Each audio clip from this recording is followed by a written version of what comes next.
Welcome students. आज है story time. तो जैसा कि मैंने आपको एक छोटी सी कहानी बताई थी ऋषि अगस्त्य के बारे में, उनकी एक और बहुत फेमस कहानी है जो ऋषि अगस्त्य और विंध्याचल पर्वत के बारे में। तो जो मध्य प्रदेश के आसपास में रहते हैं या मध्य प्रदेश से के रहने वाले हैं उनको पता होगा विंध्याचल पर्वत क्या है। विंध्याचल वहाँ का बहुत बड़ा पर्वत है और एक समय में ऐसा माना जाता था कि विंध्य जो है वो एक पर्वत पर्वत परंतु उसके अंदर में एक प्राणी व्यक्ति है ना। तो विंध्य जो है वो ऋषि अगस्त का बहुत बड़ा उपासक था। ही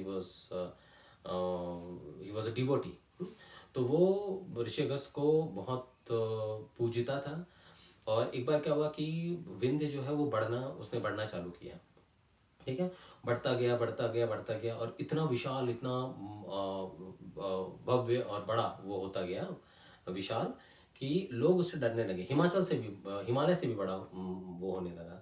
तो उस समय में लोगों को और जितने भी जो भगवान थे उनको डर सताने लगा कि ये कितना बड़ा होगा। तो उसने लोगों को ये बोल दिया, या और भगवान को ये बोल दिया कि मैं सूरज को ढक दूंगा, बादलों को ढक दूंगा, हाँ, और वो बढ़ते बढ़ते स्वर्गलोक तक पहुंच जाऊंगा। तो बाकी सारे देवी देवता जो थे वो काफी नाराज हो गए और डर भी गए कि इस तरीके से तो विंध्य अगर बढ़ता गया तो ये पूरी दुनिया के लिए बहुत बड़ा विनाशकारी साबित हो सकता है। तो उन लोगों ने क्या क्या क्या किया, वो गए, उनको पता था कि वो ऋषि अगस्त्य को बहुत मानता है।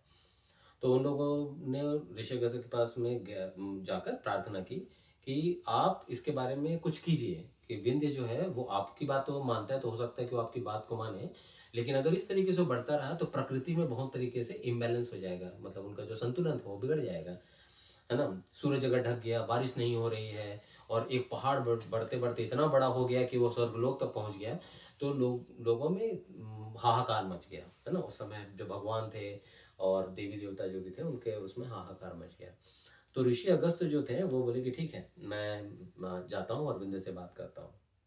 तो ऋषि अगस्त वहां पे गए विंध्य के पास में, और विंध्य वहां पे खड़ा हुआ और खड़ा, बड़ा सा बहुत बहुत ही विशाल पर्वत, और उसने ऋषि अगस्त को झुककर प्रणाम किया।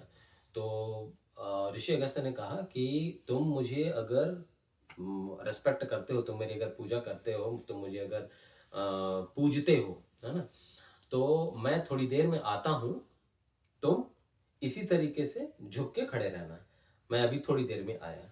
तो ऐसा बोल के ऋषि अगस्त जो है वो विंध्य को क्रॉस करके, मतलब वो नॉर्थ की तरफ से उत्तर की तरफ से आए, ठीक है, और विंध्य जो है वो बीच में मध्य प्रदेश जो है विंध्याचल वहां पे पड़ता है, तो वहां पे आए और वहां पे उन्होंने बोला कि तुम झुक कर मुझे प्रणाम करके ऐसे ही रहो, मैं थोड़ी देर में आता हूँ। और उसके बाद में वो दक्षिण की तरफ चले गए ऋषि अगस्त जो है, और वहां पे जाके उन्होंने अपनी साधना चालू कर दी, वो साधना में बैठ गए। तब से लेकर ऐसा माना जाता है कि विंध्य जो है वो ऋषि अगस्त के आने के इंतजार में झुक कर खड़ा हुआ है, और इसलिए विंध्याचल पर्वत जो मध्य प्रदेश का है वो हिमालय से छोटा है, उसने उसके बाद बढ़ना बंद कर दिया, और ऋषि अगस्त कभी भी दक्षिण से वापस नहीं लौटे। तो ये थी ऋषि अगस्त और उनके ताकत के बारे में और विंध्याचल के बारे में एक छोटी सी कहानी। धन्यवाद।